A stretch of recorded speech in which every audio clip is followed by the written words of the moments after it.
कंचन राज मुजफ्फरपुर। सावन में सोमारी बोले बोले बोले सिंगिंग बाय प्रिंस बिरिया। रखो तो छौरी तो हर निमन मरदा बाके, रखो तो छौरी तो हर निमन मरदा बाके। सावन में सोमारी बोले भोले बाबा के, सावन में सोमारी बोले भोले बाबा के। परतवे जरूरी तोरा कौनो दाबा के, परतवे जरूरी तोरा कौनो दाबा के।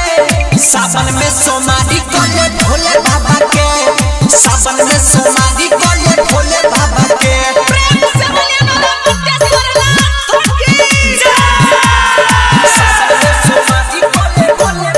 डीजे कंचन राज मुजफ्फरपुर।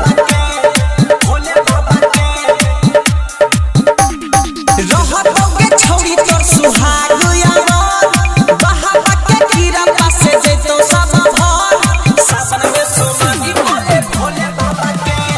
रहतोगे छौरी तोर सुहाग यार, बहावा के कीड़ा पासे जैतो सब भर, जैतो सब भर। मिलन तोगे छौरी तोरा मौका खावा के, मिलन तोगे छौरी तोरा मौका खावा के।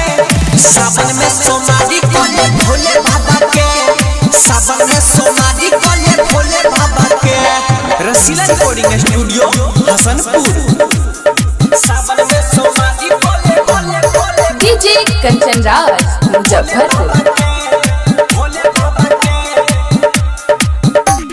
16 सिंगार तोहर खिलत रहतोगे, मांगा भीजे बाबा से उ मिलत रहतोगे।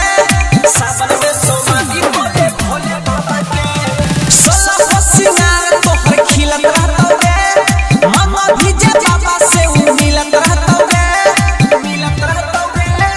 धीरज फिरिन सावन को है छछागा के, धीरज फिरिन सावन को है छछागा के। सावन में सोमारी बोले भोले बाबा के, सावन में